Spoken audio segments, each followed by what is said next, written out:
Subscribe to our YouTube channel and press the bell icon to get the latest updates. Cut the Clutter takes us to the Middle East again, or actually specifically to Iraq. And the reason isn't just that Iraqi Prime Minister's residence was attacked by at least 3 drones and maybe the odd rocket, we don't know for sure. Yesterday, he survived unhurt. 7 of his guards were hurt. So Mustafa Al-Kadhimi, the Prime Minister, is unhurt. He came out and made brave statements saying that I will not be cowed down. The Americans, the UN, even the Iranians have condemned the attacks. But that is not the only reason we are talking about Iraq right now. Underlying this is the big change in Iraq, which is the latest election, the 2021 election. The results are not formally out yet because a lot of the parties are contesting these elections. So the election commission there, which apparently functions quite independently, it consists of judges or former judges. It functions quite independently. They are now looking at all allegations of fixing and manipulation, etc. So they haven't formally declared the results. But we know generally what the situation is. The situation is that the pro-Iranian parties have lost out. Because remember, Iraqi politics is a function of its demographics, its religious demographics. When Saddam Hussein was in power, when the Ba'ath Party was in power, all power in the country was with them. Saddam was one of the toughest, the most brutal dictators in the world. Now, he commanded the Sunni loyalty. Sunnis are just about 30%. That counts can vary. You look at the CIA handbook of 2021. They will tell you that Sunnis are about 29 to 32%, like that, just about 30%. A Pew Research in 2011 had said that they are about 40%. So we don't know, but generally it's believed that Sunnis are about 30%. Almost all of the rest are Shia. So Shias are anything between 64 to 69%. That's according to the 2021 CIA handbook. And CIA should know a little bit more about Iraq, having been there for almost 20 years now, directly sitting there. You had a situation where this majority of Shias was ruled by a party of Sunnis, dictatorially, no elections, nothing. You ask me a question, I will send you to your maker. That country went to war with a purely Shia Iran, and that war went on for many years. It was a very brutal war. Now, it is from that background that Iraq came out after the American invasion in 2003, the second American invasion in 2003, and then the Americans tried to bring in democracy there. Now, has democracy worked? Now, you might say, and Biden is also saying that I did not go to do nation building in Afghanistan. The fact is it did, but he as an Americans did it, but they failed. In Iraq, did they fail?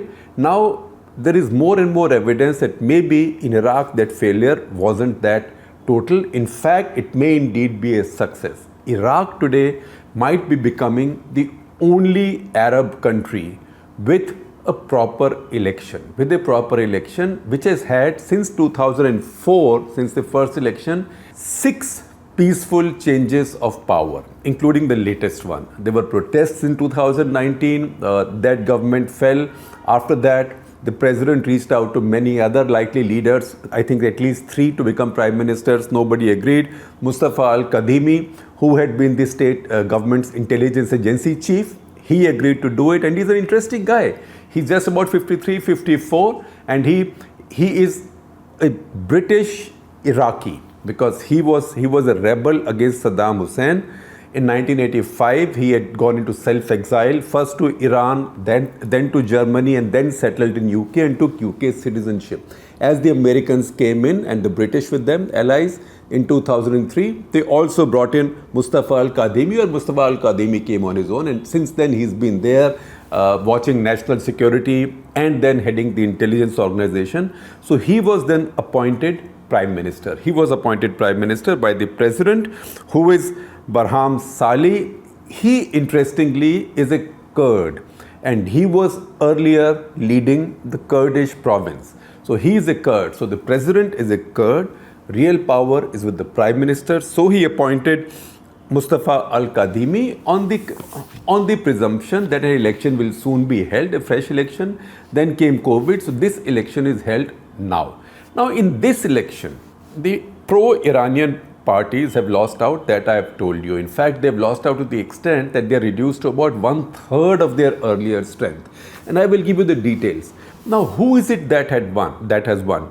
That's also important. So remember the name Muqtada al-Sadr and see the picture. He's 47 years old, a fiery Shia cleric of sorts, but not really a cleric so high that he can issue fatwas, but very popular with a mass base because he, his father, his family, his late father, his family, they've all been working with the poor, providing a lot of charity, philanthropy, looking after widows, orphans. Unfortunately, there are lots and lots and lots of them in Iraq. So at a time when state had completely failed, his people have been helping. So he has a following, loyal following of millions of people. And his father indeed was a big Shiite religious leader.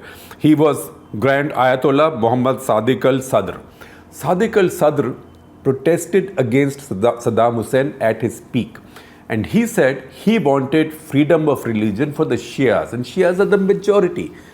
Freedom of religion for the Shias of Iraq. So what did Saddam Hussein do? And what was Saddam Hussein's response to any such? He had him assassinated in 1999. So Muqtada al-Sadr carries on that legacy. Doesn't have his father's kind of scholarship, Islamic scholarship, although he tried to improve it. In 2008, when his Mahdi army lost the Battle of Basra to the Iraqi official forces, he went into sort of his self-exile into Iran to study more Islamic theology so that he could become a more senior cleric, maybe even an Ayatollah. Right? That didn't happen. At least he hasn't declared himself an Ayatollah. But now he has at least 74 seats in a house of 329. Iraq has a complex electoral system. Earlier, they had a proportional representation system. Then after the protests, they made reforms or changes. Now the whole country is divided in 83 sort of constituency groups. So don't ask me to go into the minutiae of it, but you can just average it out. So you can say generally that one constituency group has about 4 seats. So 83 constituency groups is what you vote for in Iraq. There he's got 74. The other big change in Iraq this time for the first time since the Americans came and got rid of Saddam Hussein, the Sunnis have voted in some numbers, because so far the Sunnis were angry and sullen because they were used to having total power in Iraq and total power over the majority Shias. Now for them to concede power to Shias, because once you hold elections, then the majority will win. So Shias have been winning all elections. So Sunnis had become very sullen. So the army that Saddam left behind had melted away as the Americans came in. That was essentially a Sunni army, particularly the leadership, special forces, mechanized forces. And they then joined, out of anger and desperation, they joined ISIS. And that's how ISIS was so successful in Iraq. And you've seen those films about what happened in Mosul. They took over Mosul, which is one of the biggest cities in Iraq. Also, it sits on top of a lot of oil wells, so that became a source of money for ISIS. Finally, joint operations by the American forces, Iraqi official forces, and a lot of these Shia militias, including the most pro-Iranian Shia militias, they got together and they evicted ISIS from Mosul and frankly from all of Iraq. Once that happened, then equations began to change, in the sense that the Americans and the Iraqi government did not have such a use for these pro-Iranian Shia militias anymore. At the same time, because they wanted them to fight alongside them against ISIS, and Shia militias hated the ISIS as much as the Iraqi official government and the Americans did. So your enemy is my enemy, right? And enemy's enemy is my friend. So us chakkar mein they got together, and these Shia militias were also sort of folded back into the Iraqi armed forces. It became a strange arrangement, neither fish nor fowl. So these Shia militias were like regiments in the Iraqi army, which answer to their own officers, their own commanders, wore their own uniform, but were paid for by the Iraqi government. So they said, all right, better be inside the tent than outside it. Now they are the ones who then became very powerful and they began controlling a lot of the politics. And they spawned a large political group, an alliance called PMF, that is Popular Movement Forces. That Popular Movement Forces has now declined from 48 seats to 16. They were very close to the Iranians, 48 to 16. And then the concern that they have is that if they become irrelevant now, then the budget that they used to get from the Iraqi government for their private army, you know how much the budget was? $2.6 billion per year. That will no longer be paid because they will no longer be needed. The difference between them and say Muqtada al-Sadr, who's also a cleric, who's also very fiery, who's also very Islamic, who's also very Shia. The difference between them and Muqtada al-Sadr is that Muqtada al-Sadr is an absolute Iraqi nationalist. So he's been saying, look, first of all, Iraq is for Iraqis, Sunni, Shias, everybody. In fact, lately his people have been even going out. For the past many years, he's been reaching out to Sunnis. He's been integrating many Sunni groups within his forces. He's been protecting the Sunnis. He's been telling his troops to protect the Sunnis. He's also been protecting Christians and others. In fact, in Sadr city, which is his adda sort of near Baghdad, his volunteers have been seen, and I read that in the New York Times, and I'll share the story with you. They've been seen wearing giant crosses around their necks to show their solidarity with Christians. So he's been saying Iraq for Iraqis. No foreign country should have influence in Iraq, neither America nor Iran. So Americans don't love him. At the same time, they know that he is less worse of the two because he is somebody who's kept the pro-Iranian forces out. That is the big change. And that probably is why this attack on the Prime Minister's house. Maybe this is a warning to him, maybe because people don't like to assassinate just like that. But the warning is to say that, look, unless you listen to us, you may be living on borrowed time because we can bump off whoever we want. So these 3 drones attacked his house. 2 were shot down by his defenses. 1 crashed into the house, so some part of the house was damaged. He's okay. But the pro-Iranian groups, on the other hand, are saying nonsense. He's just trying to play a martyr and a victim. So I have a quote from a leader of Kataib Hezbollah. Kataib Hezbollah is one of the strongest, the most extreme pro-Iranian groups. Kataib Hezbollah is the group that had ransacked the US embassy a couple of years ago. That is just after the American intelligence operation had killed Iranian General Qasem Soleimani. In fact, we had recorded a whole Katta Clutter on that episode. Now, spokesman from Kataib Hezbollah, we don't know what his real name is, but he's a nom de guerre, that is Ladai Ka Naam, Abu al-Askari. He said that one, Qadim is playing the victim unnecessarily, and then, quote, he says, according to, this is his tweet which has been translated from Arabic, Google translated from Arabic to English. He says, according to our confirmed information, nobody in Iraq has the desire to lose a drone or waste a drone on the residence of Al-Kadhimi. And then he says in his tweet, quote, if anyone wants to harm this Facebook creature, there are many ways less costly and more effective to achieve that, right? That he said. But Iran at the same time has officially condemned this. So that is the big change right now in Iraq. What does it mean? So I first picked this up in an article by Fareed Zakaria, who said that, look, we see democracy decline everywhere in the world, but in one place it seems to be doing better than before. Not perfect, far from perfect, but better than before. Because all our focus has been on Afghanistan. Even I've been talking about Afghanistan a great deal, and we missed out the big change in Iraq. And he gives reasons why he thinks so. So I told you one, that this is the 6th transfer of power, peaceful transfer of power since 2004. That's a big deal for an Arab country, Islamic country, and that too an Arab country.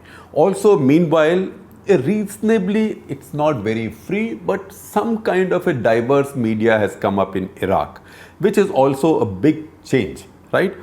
Judiciary, not perfect, but judges are now doing their stuff. So judiciary is growing in stature. Election Commission is now widely respected. The UN also acknowledges that. Next, In this election, militias have been defeated. So militias, which were mostly pro-Iranian, what happened in Iraq was that a lot of the influential people, a lot of the power brokers, they set up private militias. Now, they all commanded some votes, some support, or they had some enclaves.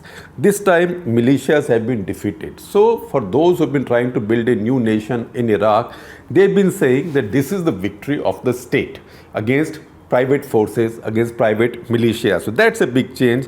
So, nation rebuilding in Iraq has progressed now, which is a big deal. Number 3, this time, as I told you earlier, Sunnis have participated. In fact, Sunnis have participated also in a very careful way, that they've used their block votes or transferred their votes to a party which is most likely to be friendlier to them.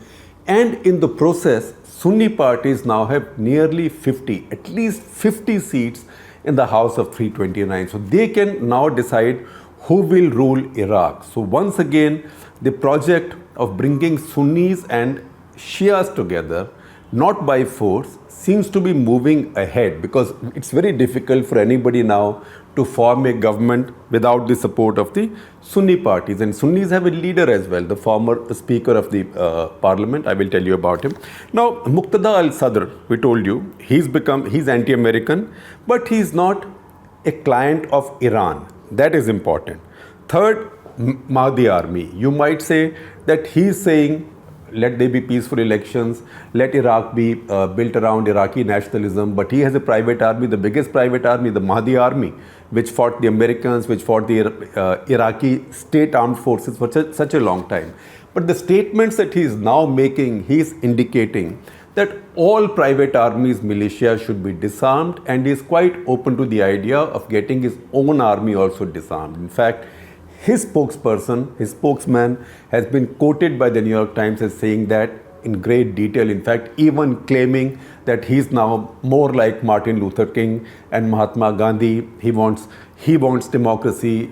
The basic difference is that unlike Martin Luther King and Mahatma Gandhi, he had an army of his own. Those two didn't command an army. So I know that comparisons can be very tricky, but maybe Nelson Mandela. Now, somebody don't say tomorrow that I am saying that that Muqtada al-Sadr is like Nelson Mandela, but at least he had an armed movement under him. Nevertheless, for him to say that everybody should be disarmed and weapons should be a monopoly of the state, that is what is said in all constitutional democracies, that weapons and violence should be a monopoly of the state, where state can only exercise that monopoly or that power by fulfilling certain legal requirements and constitutional requirements. So he's saying that, which is a big change in Iraq, a country run by warlords now for a very long time. He also has a large grassroots organization. That's important. Now, can he become a statesman?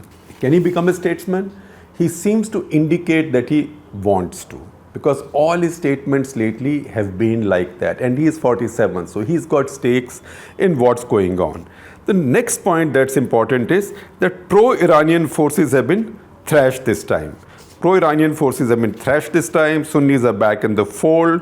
And Fareed Zakaria in his article points out that unlike in Afghanistan, where American forces or American power always kept the Taliban out, in Iraq, they tried to bring the Sunnis back into the fold, and that has helped. That has led to this process of Sunnis coming out and voting in such large numbers and winning so many seats. Now, again, the battle against Islamic State has been won. What has won that battle in Iraq? It is Iraqi nationalism. Now, we have to remember, when we see the Middle East, there are certain states which are civilizational states. Iran, Iraq, Turkey, Egypt. These are civilizational states. So they have strong nationalism. They have very strong nationalism of their own. That is a problem that the world encountered, say, in Syria, Libya, countries that broke up under Islamic State. But Egypt did not break up, right? Because there is strong nationalism there. So Iraq also has a strong nationalism that now this election indicates can transcend the Shia-Sunni divide. Because, if Iraq just has to be a Shia nation, then Iraq has about 3.5 crore, or not 3.5 crore, about 3 crore Shias, I would say. Because if 30% are Sunni, then about 3 crore Shias. Iraq is a country of just over 4 crore people, 4.2 crore. Iran, on the other hand, is a country of 8.3 crore people, twice the population of Iraq. So it has twice the population of Iraq and 3 times the Shia population of Iraq. So if Iraq only determines its nationhood or its nationalism in terms of being a Shia nation, it just becomes a satellite of Iran that the Iraqis don't want. And that is what Muqtada al-Sadr has also indicated quite strongly. So these are, because he keeps now saying Iraq is for Iraqis. Now there are a couple of statements that he's made on Iraqi TV. And I'm reading translations to you. Quote, "It is time for people to live in peace without occupation, kidnapping and fear." That is when somebody said that militias have to have their weapons to keep Americans out. So he and his people are pointing out that the American soldiers, only 2,000 now, are not combatants. They are not defined as combat soldiers. They are trainers, etc., etc. And also by December 31, they will also be gone. So Iraqis will be on their own. So he says, it is time for people to live in peace without occupation, kidnapping and fear. On Iraqi TV, he also said the use of weapons shall be prevented outside of the state's frameworks. That is a very big deal. And his spokesperson, who New York Times has quoted, that is Dia al-Asadi, he has said that no country, including Iraq, no country wants forces that are stronger than its own armies, which means that no country, Iraq, will not accept these militias anymore. So those are the big changes in Iraq right now. So we'll now see what kind of government comes into being. It will be a coalition of some sorts, but because the largest number of seats is with Muqtada al-Sadr, that will be the leading party. And chances are the current Prime Minister al-Kadhimi, he thinks that he might be able to get the support because he does not have a political party of his own, but he needs a parliament to vote for him. He thinks that he might be a compromise candidate. The other party, the Sunni party, which won 37 seats very significantly, that is the party of Muhammad al-Halabusi. I had mentioned to you earlier, he used to be the Speaker of Parliament. That party is called Taqadum Party. Now that 37 member Sunni party with 13 other parties with Sunni members, chances are that they will go with Muqtada al-Sadr. That itself will then make their group quite large and others will then gravitate towards him.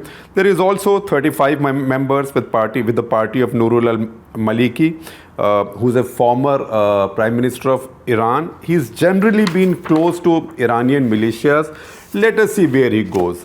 But basically, in PMF also, now PMF, that is the Popular Movement Fronts, PMF has come down from 48 to 16, but even their allies have suffered heavy damage. So PMF may have come down 48 from 16, but if you look at their entire alliance, that means with other pro-Iranian militias, they've come down from 57 to 17. That means besides PMF, the rest of them have got just one more seat. So it's a rout of the pro-Iranian forces. And before I let you go, I will tell you one more interesting fact about Iraq. The democratic new Iraq, post-Saddam democratic Iraq, by no means perfect, but a work in progress, right? Not declining. A work in progress. That I told you, they have 329 seats in parliament. Of these, 1/4 are actually reserved for women in an Arab Islamic country. 1/4 are reserved for women and 9 are reserved for minorities. Among these minorities, besides Christians, 5 seats on the basis of 1 each have been allocated to Yazidis, Shabanis, Sabian Mandians and Faili Kurds, which are also a small minority group. So this is a very interesting experiment in the Middle East.